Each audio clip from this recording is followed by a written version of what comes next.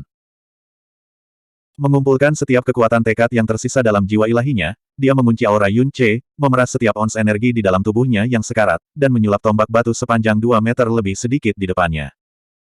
Dia tahu betul bahwa melepaskan kekuatannya dalam kondisinya saat ini akan sangat menyakitinya. Dia tidak ragu-ragu. Yang tersisa di bawah lautan keputusasaan hanyalah kegilaan. Tombak batu merobek langit dan menembak ke arah Yun Ce dengan kecepatan gila. Raungan Mo Beichen segera menjadi beberapa kali lebih buruk sesudahnya. Ciyang. Sementara itu, asal ilahi laut selatan terakhir di tubuh Yun Ce akhirnya tidak ada lagi. Sama seperti itu, semua 18 asal ilahi, atau 22, jika Anda menghitung 4 yang dia gunakan 16 hari yang lalu, ras Dewa Laut Selatan kuno telah meninggalkan. Telah menghilang selamanya dari dunia ini. Itu juga menandakan akhir sebenarnya dari garis keturunan Laut Selatan. Yun Ce tidak bisa mempertahankan God Edge tanpa asal ilahi, jadi gerbang ke-6 segera ditutup setelah itu. Tidak hanya dia kehilangan kekuatan pada tingkat yang tidak wajar, pantulan dan beban yang dia tahan dengan paksa menyerangnya sekaligus. Itu adalah pukulan yang tidak mungkin dia tahan dalam keadaan normalnya. Tubuhnya yang sudah babak belur menerima pukulan berat dan tumbuh jauh lebih lemah dari sebelumnya. Kekuatan hidupnya meninggalkan tubuhnya seperti orang gila, dan dia menjadi sangat lemah sehingga dia bahkan hampir tidak bisa merasakan sakit sekarang. Dia mencoba untuk berbalik, tetapi dia segera menemukan bahwa dia bahkan tidak dapat merasakan tubuhnya lagi. Dia tidak pernah begitu lemah dalam hidupnya. Dia sangat lemah sehingga kematian benar-benar bernafas di lehernya, dan dia bahkan tidak bisa mengangkat satu jari pun untuk menentangnya. Tubuhnya masih membelah udara dengan kecepatan tinggi. Faktanya, dia bepergian sangat cepat sehingga dia tidak hanya meninggalkan jejak ruang yang terputus, tetapi juga daging, darah, dan tulangnya yang hancur. Ada hikmahnya. Dia telah menembak keluar dari ruang bencana energi setengah dewa sebelum Dewa Ash habis. Kalau tidak, dia pasti sudah mati. Mo Beichen seharusnya sudah mati, kan? Dia harus. Kami membayar harga yang mahal untuk melihatnya. Jika memungkinkan. Saya tidak pernah ingin membayar harga yang begitu besar lagi. Apakah manusia benar-benar begitu rendah hati di hadapan dewa? Hek, dia bahkan bukan dewa sejati. Dia hanya setengah dewa. Jiwanya terasa sangat lemah seolah-olah benang yang mengikatnya terlepas setiap detik. Semua jenis pikiran yang beredar kacau di dalam pikirannya. Pada saat itulah sinar mengerikan dari cahaya coklat kekuningan melintas di dalam lautan jiwanya. Itu cukup kuat untuk membunuhnya dalam kondisinya saat ini 10.000 kali lipat. Gendang telinganya bergetar karena suara melengking dari sesuatu yang berlayar ke arahnya dengan kecepatan tinggi, dan jiwanya bergema dengan jeritan jiwa dari orang-orang terkasih yang tak terhitung jumlahnya. Jumlah energi yang bisa beredar Mo Beichen sementara mutiara racun langit memakannya hidup-hidup hampir tidak ada apa-apanya. Bahwa dia hanya berhasil membuat tombak batu sepanjang 2 meter untuk dilemparkan ke Yun Ce ketika yang di awal setidaknya memiliki panjang 30.000 meter menunjukkan betapa lemahnya dia sekarang. Cakar binatang yang sekarat masih lebih dari cukup untuk menghancurkan seekor semut. Belum lagi Mo Beichen adalah setengah dewa. Tombak batu itu mungkin jauh lebih lemah dari sebelumnya, tapi itu masih cukup untuk membunuh seorang Divine Master di dunia ini dalam satu pukulan. Jika Yun Ce dalam kondisi sempurna, maka dia mungkin bisa menahan serangan itu secara langsung dan bertahan. Tapi sekarang, gelombang kejut saja sudah cukup untuk membunuhnya dalam sekejap. Yun Ce. Yun Ce. Hanya itu yang dia dengar sebelum pekikan tombak batu benar-benar mengalahkan tangisan panik mereka. Yun Ce perlahan menutup matanya. Saya tidak bisa mengatakan saya tidak mengharapkan ini terjadi. Tapi, pasti ada cara yang lebih baik untuk mati daripada ini. Qi Wuyao, Mu Xuanyin, Qianye Yinger, Cai Zi. Wajah semua orang menjadi putih pucat ketika tombak batu diluncurkan. Mereka berteriak dan bertindak secepat mungkin. Balok es, energi gelap, energi pedang. Dampak sebelumnya telah meluncurkan Yun Ce ke arah barat, berlawanan arah dari tempat mereka berada.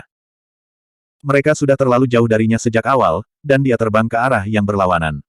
Tidak mungkin mereka bisa mengejar tombak batu Mo Beichen tepat waktu. Tidak ada waktu lagi untuk ragu. Sui Meiyin menggertakkan giginya dan melepaskan Divine Power Spatial World Piercer dengan semua yang dia miliki. Jarak antara dia dan Yun Ce sangat jauh, dan ada wilayah bencana energi setengah dewa yang sangat mendistorsi visi seseorang, persepsi spiritual, dan bahkan hukum kosmos. Tidak hanya itu, Yun Ce terbang menjauh darinya dengan kecepatan tinggi. Akibatnya, cahaya Divine merah tua menyapu area luas. Dan hampir saja meleset dari jari kaki Yun Ce. Semua darah terkuras dari wajahnya pada saat itu. Qi Wuyao sangat panik sehingga luka yang dia tahan sampai titik ini muncul dengan sepenuh hati dan menyebabkan dia jatuh dari langit. Namun, dia menangkap dirinya sendiri sebelum Jie Xin dan Jie Ling bisa menangkapnya dan terbang menuju Yun Ce meskipun jiwanya terluka parah. Baik dia maupun gadis-gadis lainnya tidak mungkin bisa mengejar tombak tepat waktu. Bahkan jika mereka 100 kali lebih cepat dari sebelumnya, tidak mungkin mereka bisa melewati jarak waktu yang pendek tapi sangat putus asa itu. Mereka hanya bisa menyaksikan saat cahaya mendalam berwarna coklat kekuningan semakin dekat dan dekat dengan Yun Ce. Tepat sebelum gelombang kejut spasial yang mengelilingi tombak batu bisa mencapainya, seberkas cahaya biru tiba-tiba menembus langit yang gelap dengan kecepatan luar biasa. Ia bergerak sangat cepat hingga hampir menembus batas kecepatan mutlak kosmos ini. Itu meninggalkan jejak energi yang beriak dan tidak memudar. Secara kebetulan, Yun Ce telah terbang menuju formasi alam naga biru. Ketika naga biru menyadari bahwa Mo Beichen telah menembakkan tombak batu berwarna coklat kekuningan ke arah itu, reaksi pertama mereka adalah mundur dengan kecepatan penuh. Ada satu orang yang melakukan kebalikannya dan malah terbang langsung ke arah tombak batu. Itu adalah yang tercepat yang pernah dia terbangkan dalam hidupnya. Kaisar Dewa. Petugas ilahi naga biru, King Ruo berteriak kaget dan ketakutan ketika dia melihat ke belakang dirinya dan melihat orang itu dalam cahaya biru. Tangisannya menyebabkan naga biru lainnya berbalik dan pucat ketakutan juga. Itu karena cahaya biru itu tidak lain adalah milik Kaisar Naga Biru sendiri. King Ruo melemparkan semua kehati-hatian pada angin dan terbang menuju Kaisar Dewa Biru dengan semua yang dia miliki, tetapi dia hanya bisa menonton dengan tak berdaya saat jarak antara penghubungnya dan tombak batu semakin pendek dan pendek. Cahaya coklat kekuningan terlihat untuk berburu, dan cahaya biru terlihat untuk bertahan. Pada akhirnya, cahaya biru bisa menghalangi di depan Yun Ce sebelum cahaya coklat kekuningan bisa mencapainya. Suatu saat punggungnya yang tinggi dan bangga menghalangi pandangannya, dan selanjutnya. PSSHBOOOM. Tombak jelek menonjol keluar darinya. Setiap naga biru kehilangan akal sehat mereka ketika tombak itu menembus jantung Kaisar Naga Biru dan keluar dari punggungnya. Kaisar Naga Biru telah terbang dengan kecepatan tinggi, tetapi tidak hanya lintasannya tetap benar, itu juga terbang menuju Yun Ce lebih cepat daripada dia terbang kembali. Mo Beichen sedang menggores bagian bawah laras ketika dia meluncurkan serangan terakhirnya, tetapi unta kurus masih lebih besar dari seekor kuda. Selain itu, dia telah mengilhami tombak batu dengan persepsi ilahinya, sehingga setiap perubahan pada lintasannya akan dikoreksi dalam sekejap. Pada tingkat ini, itu akan menusuk Yun Ce bersama dengan Kaisar Naga Biru. Bahkan jika Kaisar Naga Biru berhasil menghentikan tombak batu di jalurnya, ledakan dan gelombang kejut yang dihasilkan masih akan mengenai Yun Ce dan membunuhnya. Namun, tombak batu yang menusuk Kaisar Naga Biru tidak menembus tubuhnya sepenuhnya. Itu bersarang di dalam tubuhnya hampir seolah-olah semacam kekuatan aneh telah menempelkan mereka bersama. Sebuah penghalang biru aqua tumbuh dari tubuhnya dan mengelilinginya dan tombak batu. Itu hanya berdiameter sekitar 3 meter ketika sepenuhnya terbentuk. Itu tampak seperti gelembung yang akan meledak dengan sedikit sentuhan. Tidak jauh ke arah barat daya, Qi Tianli menatap kosong pada putri penggantinya yang tertusuk dari tanah. Kaisar Naga Biru dan dia sudah saling kenal selama 100.000 tahun, dan dia akrab dengan profilnya sebagai hal yang biasa. Namun, tampilan tekad saat ini di wajahnya adalah sesuatu yang belum pernah dia lihat sebelumnya. Air dan es milik keluarga elemen yang sama, tetapi hanya segelintir praktisi mendalam yang mengolah keduanya secara bersamaan. Naga Biru membudidayakan es dan air, tetapi elemen utama mereka adalah air. Jika penguasa tertinggi energi mendalam es saat ini adalah Musuanyin, maka penguasa tertinggi energi mendalam air saat ini, tanpa diragukan lagi, adalah King Ke, Kaisar Naga Biru. Dari semua elemen, energi mendalam air memberikan jumlah kontrol terbesar. Dalam hal itu, kemampuan Kaisar Naga Biru untuk mengendalikan medan perang tidak ada duanya di seluruh kosmos. Saat ini, dia menerapkan kekuatan kontrol yang tak tertandingi pada dirinya sendiri. Puluhan ribu pita biru tembus pandang mengelilingi tombak batu itu seperti sungai mini. Setiap aliran individu tipis, lembut dan lemah, tetapi bersama-sama mereka membentuk penghalang air tanpa cacat yang cukup kuat untuk menjebak bahkan medan gaya yang mengelilingi tombak batu sepenuhnya. Bas bum bum bum. Ketika perlawanan melebihi batas tertentu, tombak batu itu meledak menjadi jutaan keping dan melepaskan kekuatan mematikannya. Ledakan malapetaka itu terdengar seperti bom energi yang menghantam gunung lagi, dan Kaisar Naga Biru menahan semuanya dengan kosong. Tidak ada satupun energi yang berhasil menembus penghalangnya. Darah terkuras dari wajahnya dan mewarnai jubah birunya menjadi merah. Cahaya biru yang bersinar di belakang matanya yang tenang abadi memudar seperti sesuatu telah menyedotnya hingga kering dalam sekejap. Sulur-sulur hitam berkerumun di sekitar penglihatannya saat dia jatuh ke belakang. Gelembung air pecah, dan tombak bekas hancur menjadi debu. Energinya yang tersisa hanya cukup untuk menyebabkan sedikit getaran beberapa meter darinya. Bang! Punggungnya yang berlumuran darah akhirnya melakukan kontak dengan Yun Ce, tetapi dampaknya bahkan tidak cukup kuat untuk menjatuhkan setetes darah pun dari kulitnya. Darah mereka menjadi terjalin saat mereka saling menekan. Mereka berlayar jauh, jauh di tengah angin dingin. Tidak sampai mereka menabrak layar air lembut yang disulap oleh King Ruo dengan tergesa-gesa, mereka akhirnya mulai melambat. King Ruo menahan layar air sampai momentum keduanya habis. Akhirnya, dia menempatkan mereka di dalam dunia energi mendalam yang lembut. Tuhan, Kaisar, King Ruo menangis saat dia berlutut di samping keduanya. Mata birunya berkaca-kaca dengan kesedihan yang tak terhingga. Baik Yun Ce maupun Kaisar Dewa Biru tidak menanggapi tangisannya. Yun Ce tidak bisa menggerakkan ototnya, tapi dia masih sadar, dan matanya yang keruh menunjukkan sedikit keterkejutan dan kebingungan. Kemejanya yang berlumuran darah hanya beberapa inci dari matanya. Penglihatannya sangat kabur, namun dia bisa melihat warna merah menyebar sejelas siang hari untuk beberapa alasan. Mo Beichen benar-benar monster. Bahkan di ambang kematian, dia masih memiliki kekuatan yang cukup untuk menjatuhkan Kaisar Dewa ke kondisi kritis dalam satu serangan. Dia adalah Kaisar Naga Biru, permaisuri kekaisaran yang dia ambil tetapi diperlakukan dengan ketidakpedulian yang dingin. Permaisuri Biru hanyalah gelar kosong dan pion yang dia dan Ratu Iblis gunakan untuk mengambil kendali wilayah ilahi barat. Jadi kenapa? Mengapa dia melakukannya? Sebuah suara memudar bergumam di dalam laut jiwanya. Judulku, mungkin lebih ringan, daripada asap. Tapi itu, bukan alasan, untuk mengkhianati, tugasku. Pupil Yun-che yang tidak berwarna bergetar hebat. Bibirnya bergetar ketika dia mencoba mengatakan sesuatu, tetapi kegelapan yang tak terbatas menghabiskan kesadarannya sebelum dia bisa melakukannya. Pada akhirnya, semuanya berubah menjadi kegelapan, dan dia akhirnya koma. Bab 1960 Kaca Pelangi. Ada kilatan merah, dan Sui Meiyin, Mu Xuanyin, Qianye Yinger Jiesin dan Jie Ling, Yan Wu, Fen Daoqi dan banyak lagi semuanya telah diteleportasi ke sisi Yun-che. Sebuah penghalang es muncul di sekitar Yun-che dan Kaisar Naga Biru di detik berikutnya. Itu menghentikan semua orang termasuk Naga Biru yang bergegas untuk membantu Kaisar Dewa mereka masuk. Mundur, siapapun yang mendekat tanpa izin akan dibunuh tanpa ampun. Yan Wu mendeklarasikan pembunuhan sambil menyerang tanah dengan gagang Yama Spear-nya. Para iblis Yama dan Moon Eater juga menjaga di luar penghalang. Orang-orang ini telah memilih untuk membelakangi Kaisar Yun belum lama ini. Mereka tidak bisa membiarkan mereka mendekat jika mereka berencana menggunakan kesempatan ini untuk melukai Kaisar Yun dengan cara tertentu. Untungnya, sepertinya kekhawatiran mereka tidak berdasar. Mereka mengira situasi mereka benar-benar tanpa harapan dan telah memilih untuk tunduk pada abis, tetapi Kaisar Yun, Chang Xitian dan Huo Poyun telah melakukan hal yang mustahil dan malah membunuh Mo Beichen. Mereka begitu tercengang sehingga mereka tidak bisa menyisihkan sedikit pun pemikiran untuk merencanakan sekarang. Sementara itu, api keemasan dan energi setengah dewa di tengah medan perang memudar perlahan. Tidak ada jejak Chang Xitian atau Huo Poyun yang dapat ditemukan dimanapun. Di tengah zona bencana ada tubuh berwarna hijau tua yang menggeliat. Mo Beichen tidak tahu bahwa tombak batunya pada akhirnya gagal membunuh Yun-che. Itu karena melepaskan kekuatannya dalam kondisinya telah langsung menjatuhkannya ke dalam jurang racun yang tak berdasar. Hidup, jiwa, dan kekuatannya dilahap habis-habisan. Jika racun di tubuhnya adalah ular berbisa sebelumnya, sekarang mereka telah berevolusi menjadi hantu yang ribuan kali lebih keji dan menakutkan dari sebelumnya. Rasa sakit yang tak terbayangkan dengan cepat menyeretnya ke mimpi terburuk. Pada saat Qiu Yao tiba di atas Mo Beichen, matanya adalah lubang hijau tua dari kekosongan, dan rambutnya tampak seperti semak tanaman air hijau tua yang layu. Tubuhnya telah dipelintir ke titik di mana dia tidak lagi terlihat seperti manusia, dan kekuatan serta aura yang telah mendorong seluruh alam dewa untuk tunduk beberapa waktu yang lalu tidak terlihat dimanapun. Sesekali menggeliat dan meronta-ronta menunjukkan bahwa dia masih tersiksa oleh rasa sakit, tetapi bahkan berteriak di luar jangkauannya sekarang.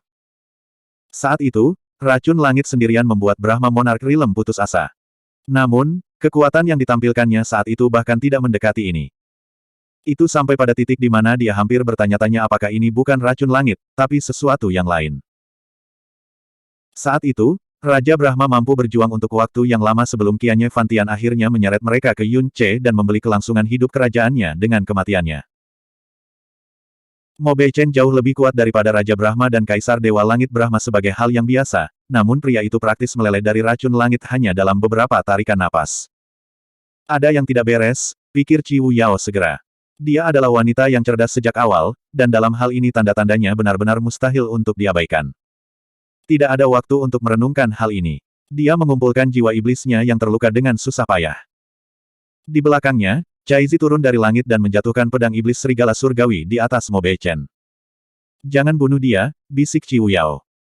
Pedang itu membeku di tengah serangan, tetapi Caizi tidak dapat membatalkan kekuatannya sepenuhnya. Badai yang menyertai serangannya meniup Mo Beichen jauh, jauh sekali. GGG. Terkesiap kecil keluar dari tenggorokan Mo Beichen. Mustahil, secercah cahaya tiba-tiba kembali ke mata hijau gelap pria itu yang kosong. Sepertinya dia sedang mengalami momen kejernihan terminal. Dia meraih segenggam tanah dengan jari-jarinya yang tidak berdaging, busuk, dan berwarna hijau tua sebelum berbisik. Murni, tanah. Pria itu berbicara. Hebatnya, suaranya terdengar jelas dan berbeda terlepas dari kondisi fisiknya. Keabadian, murni, tanah. Perasaan campur aduk mengalir di dalam Qiu Yao ketika dia merasakan emosi di balik nafas sekarat Mo Beichen dengan jiwanya. Zener, Longer. Dia mengulurkan jari-jarinya yang tersisa dan mengulurkan dengan sekuat tenaga, jelas berniat untuk menyentuh tanah yang lebih bersih. Akhirnya aku bisa kembali padamu. Dengan tanah suci abadi, dengan aku. Suaranya memudar, dan jiwanya menghilang seperti kabut. Setetes air mata perlahan meluncur di rongga mata hijau gelapnya. Entah bagaimana, itu murni dan benar-benar bebas dari racun. Pada saat inilah Ciu Yao melepaskan jiwa Kaisar Iblis Nirvananya dengan kekuatan penuh dan mengumpulkan jiwa suci Mo Bei Chen yang hilang sebanyak yang dia bisa. Dia perlu mengumpulkan informasi sebanyak mungkin tentang Abyss, bahkan jika ada kemungkinan besar jiwa iblisnya akan menderita kerusakan permanen akibat ketegangan. Di antara ruang semesta. Ruang tidak dikenal. Waktu yang tidak diketahui. Selamat bertemu, Saudara Rahu. Hahaha, sangat jarang melihatmu di sini. Tawa ceria namun lembut menembus udara. Itu secara otomatis membangkitkan citra pria yang berbudaya dan santai. Pria itu mengenakan jubah putih polos, dan rambutnya yang panjang diikat dengan gaya sederhana. Wajahnya bersih dan anggun, dan matanya tampak seperti danau kaca yang tenang atau langit berbintang yang tenang. Siapapun yang menatap matanya otomatis akan merasakan kehangatan jiwa. Dia memiliki kehalusan seorang pria parubaya, tetapi kehangatan seorang anak muda. Itu membuatnya sulit untuk menentukan usianya dengan segera. Siapapun yang melihatnya untuk pertama kali akan percaya bahwa dia adalah seorang bangsawan lemah yang meremehkan jalan yang mendalam. Mereka akan percaya bahwa dia adalah bunga rumah kaca yang tidak pernah menggaruk kukunya sepanjang hidupnya. Mereka pasti tidak akan mempercayainya jika dia memberitahu mereka bahwa namanya adalah nama yang memukau surga. Hua Fuchen. Hahaha. Tawa baru terdengar jauh lebih kasar dan riang. Liar dan tak terkendali seperti api, seolah-olah tidak ada apapun di bawah langit yang dia takuti. Pria yang tertawa itu juga sangat tinggi dan berotot. Otot-ototnya yang terbuka benar-benar berkilau seperti terbuat dari baja halus saat terkena cahaya. Rambutnya tegak lurus seperti pedang, dan janggut abu-abunya berbentuk seperti tombak. Matanya mengintimidasi tanpa berusaha, memberinya kesan singa yang akan menghujani surga dan neraka dengan sedikit pelanggaran. Tidak ada seorang pun di dunia ini yang tidak tahu bahwa kamu menghargai keheningan dan ketenangan di atas segalanya, menantu. Saya tidak akan berani mengunjungi Anda jika bukan karena masalah yang paling serius. Suaranya tidak diilhami oleh aura ilahi, tetapi seluruh aula masih bergetar ringan karena energinya. Para penjaga yang berjaga di luar aula juga merasakan aliran darah pada saat bersamaan. Mereka membutuhkan konsentrasi yang cukup besar sebelum mereka mampu menekan kegelisahan yang tidak wajar di pembuluh darah mereka. Karena kamu datang berkunjung secara langsung, itu hanya tentang dunia luar, benarkah? Pria elegan itu menebak sambil tersenyum. Pria seperti singa itu juga memiliki nama yang menggelegar seperti 10.000 guntur. Namanya Dian Rahu. Hah? Dia menyatakan sambil melambaikan tangannya, ini hanyalah masalah kecil. Tanah suci dapat menanganinya sendiri. Alasan sebenarnya saya datang ke sini hari ini adalah karena putra saya yang tidak berguna begitu terganggu oleh cinta sehingga dia tidak dapat berkonsentrasi bahkan ketika dia sedang berkultivasi tertutup. Saya tidak punya pilihan selain menyeretnya dan sedikit mengurangi rasa mabuk cintanya. Dia menamparkan telapak tangan gemuk di bahu seorang pria muda di sebelahnya. Sumpah, dia terlihat sama menyedihkannya denganku saat aku masih kecil, hahaha. Ledakan. Kedengarannya seperti gunung yang patah menjadi dua ketika tamparan itu mendarat di bahu pemuda itu. Para penjaga di luar aula hampir memuntahkan darah karena benturan. Pria muda itu tidak bergerak sedikit pun. Muridnya bahkan tidak bergetar sedikit pun. Dia maju selangkah dan memberi hormat-hormat kepada pria elegan itu. Junior Jeushi menyapa Bupati Dewa, pelukis hati. Permintaan maaf saya yang terdalam karena tidak mengunjungi Anda lebih awal, senior. Petik 2. Jika Dian Rahu adalah seorang pria yang tampak seperti gunung berjalan, maka anak di sebelahnya hanya bisa digambarkan sebagai anak yang lemah. Secara relatif, tentu saja, kebanyakan orang tampak kecil dan lemah di sebelah Dian Rahu, tidak terkecuali putranya sendiri. Padahal, pemuda itu memiliki perawakan yang cukup tinggi dan tangguh. Wajahnya tegas tetapi tidak kasar, dan tatapannya tajam tetapi tidak menusuk dengan cara yang tidak nyaman. Dia memiliki sepasang alis yang sangat panjang sehingga menyatu dengan rambutnya, dan fitur wajahnya tampak seperti dipahat dengan pisau paling tajam. Meskipun dia mengambil sikap tunduk, setiap inci tubuhnya, matanya, alisnya, tubuhnya dan bahkan rambutnya, memancarkan aura superioritas yang tidak bisa dia sembunyikan bahkan jika dia mau. Itu juga tidak seperti udara kosong bangsawan konvensional atau anak laki-laki yang putus asa. Kehadiran adalah sesuatu yang berasal dari sumsumnya, seolah-olah dia ditakdirkan untuk menguasai 9 langit dan semua makhluk hidup sejak hari dia dilahirkan. Namanya Dian Jeushi, dan dia adalah anak dari Dian Rahu. Dia mungkin berdiri di depan yang mulia bupati, tetapi perilakunya hormat tetapi tidak patuh, bermartabat tapi tidak sombong. Hah? Dian Rahu menepuk pundak putranya lagi. Senior, panggil saja dia ayah mertuamu. Dian Jeushi kembali ke posisi berdiri dan berkata, saya mungkin bertunangan dengan Caili, tetapi saya tidak akan berani tidak menghormati senior dengan cara apapun sampai pernikahan kami resmi. Hua Fuchen memperhatikan Dian Jeushi sejenak sebelum tersenyum tipis. Bulan lalu, saya mendengar bahwa Anda membuat terobosan yang begitu hebat sehingga menyebabkan langit itu sendiri berubah. Saya tidak berpikir peningkatan Anda akan melampaui imajinasi saya. Petik 2. Seperti yang diharapkan dari putra saudara laki-laki Rahu. Suaranya dipenuhi dengan pujian dan kekaguman. Dia selalu puas dan menyukai calon menantunya. Meskipun kepribadian Hua Fuchen benar-benar kebalikan dari kepribadian Dian Rahu, mereka cukup dekat untuk menjadi saudara yang sebenarnya. Dia selalu memandang Dian Zhouxi sebagai anak baptisnya, dan persahabatannya dengan Dian Rahu semakin dalam setelah Dian Zhouxi dan putrinya bertunangan. Hahaha, lebih tepatnya, seperti yang diharapkan dari menantu Hua Fuchen. Dian Rahu tidak pernah menghindar dari pujian. Masih tertawa, Dian Rahu menjabat tangannya di Dian Zhouxi dan berkata, "Ayah mertuamu dan aku memiliki sesuatu yang tidak perlu kamu diskusikan, jadi berhentilah mengganggu kami dan tersesat, bocah nakal." Hua Fuchen juga melirik pemuda itu. "Zhouxi, Caili sedang bermain dengan Rainbow Cloud Brand di Clear Heart Garden. Aku yakin dia akan sangat senang melihatmu." "Iya Pak, saya akan mengunjungi saudari Caili segera." Petik 2.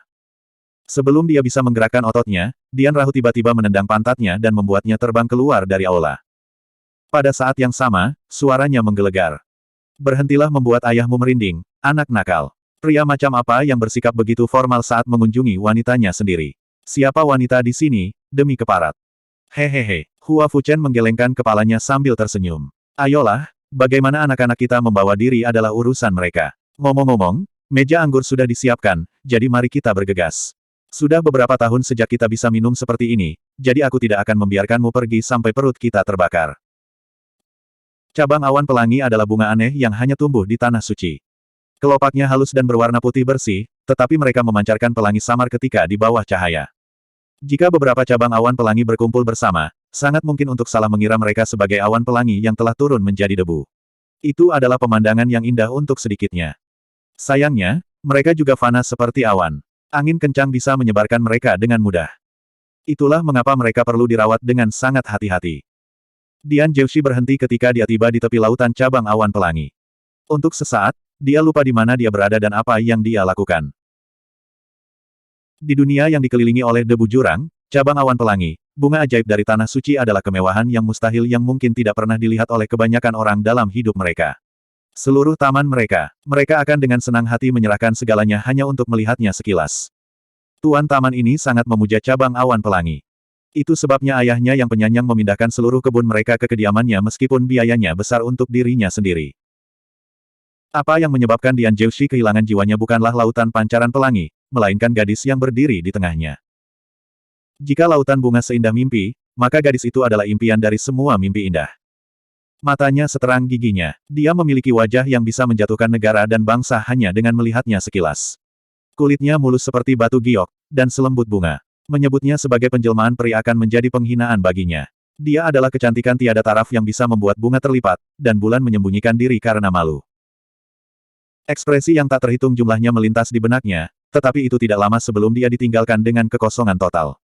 Itu karena tidak ada ekspresi di dunia yang bisa menggambarkan bahkan bayangan dari keindahan yang mustahil yang dia lihat. Wajahnya sudah begitu indah seperti puncak dari semua inspirasi surga, tetapi dia juga diberi mata tercerah dan tercantuk dari seluruh alam semesta. Cabang awan pelangi sangat indah di luar imajinasi, tetapi jari-jarinya yang lembut dan ramping tampak seperti diberkati dengan pancaran surga itu sendiri. Mengenakan satu set pakaian putih yang lebih murni dari salju dan lebih halus dari batu giok, lingkaran cahaya yang mengelilinginya benar-benar melebihi bahkan lautan bunga itu sendiri. Dia adalah bukti hidup bahwa takdir itu bias. Itulah satu-satunya penjelasan mengapa dia begitu cantik. Dia tidak menyukai pakaian yang rumit dan berlebihan, jadi dia sering terlihat mengenakan gaun putih polos. Namun, gaun itu mungkin juga merupakan pakaian batu giok dari istana mitos keabadian padanya. Angin menari-nari di sekelilingnya seperti dia dilindungi oleh rombongan peri tak terlihat. Kupu-kupu harfiah terbang di sekelilingnya tanpa henti seolah-olah mereka juga benar-benar terpesona oleh setiap gerakannya. Akhirnya, gadis itu mendongak seolah merasakan tatapannya. Bibirnya yang indah segera melebar menjadi senyum gembira. Pada saat itu, semua yang ada dalam penglihatan Dian Zhouxi kecuali dirinya memudar menjadi abu-abu. Detak jantungnya menolak untuk melambat bahkan setelah waktu yang lama berlalu. Dia berputar pada tumitnya dan muncul tepat di depannya dalam sekejap. Terkejut, kupu-kupu dengan enggan berhamburan ke kejauhan. Saya memegang tangannya, tetapi saya hampir tidak bisa merasakan tulangnya. Angin bertiup, dan kupu-kupu menari di gaunnya seolah-olah. Itu adalah satu-satunya kegembiraan dalam hidup mereka. Puisi-puisi yang melintas di kepala Dian Zhouxi sepertinya hidup hanya untuk dirinya. Kamu datang, kakak laki-laki Big Head. Suaranya terdengar seperti melodi fantastis dari Istana Bulan yang tak terlupakan. Kupu-kupu yang terkejut benar-benar membeku di udara ketika dia berbicara. Dian Zhouxi terlahir dengan tubuh yang rapuh dan kepala yang luar biasa besar. Ditambah dengan bakatnya yang begitu-begitu saja, ia menjadi bahan perundungan oleh banyak anak cucu Dian Rahu. Pada saat itu, saudara kandungnya, rekan sektenya, dan bahkan rekan-rekannya memanggilnya, kepala besar, untuk menghinanya. Julukan itu menjadi sangat terkenal sehingga hampir tidak ada yang ingat nama aslinya. Secara alami, gadis itu juga memanggilnya, Big Head, ketika dia bertemu dengannya untuk pertama kalinya. Dia memanggilnya, kakak Big Head, sejak itu. Itu adalah pertama kalinya dia tidak bisa merasakan jijik atau penolakan terhadap julukan itu. Itu karena tidak ada sedikitpun niat buruk di balik matanya yang seperti bintang ketika dia mengatakannya. Pada saat itu, dia terlihat sangat cantik sehingga dia hampir mengira dia sedang bermimpi. Beberapa waktu setelah itu, dia menjadi putra dewa dan diberi nama, Zhouxi, oleh ayahnya. Julukan, Big Head, segera menjadi salah satu tabu terbesar dalam hidupnya. Tidak ada yang berani memanggilnya seperti itu sejak itu. Tidak ada, kecuali dia. Bukan karena kurang berusaha. Ketika gadis itu mencoba memanggilnya, kakak Zhouxi, setelah dia mendapatkan nama barunya, dia dikejutkan oleh rasa kekecewaan yang mendalam. Setelah itu, dia menyuruhnya untuk memanggilnya sebagai kakak Big Head, bahkan ketika orang luar hadir. Itu karena dia kuat sekarang. Julukan, Big Head telah berubah dari rasa malu yang tak terlupakan menjadi kenang-kenangan di hari pertama mereka bertemu, hari terbaik dalam hidupnya. Status ongoing, bersambung sampai di sini dan tunggu update berikutnya Bisata. Sampai jumpa.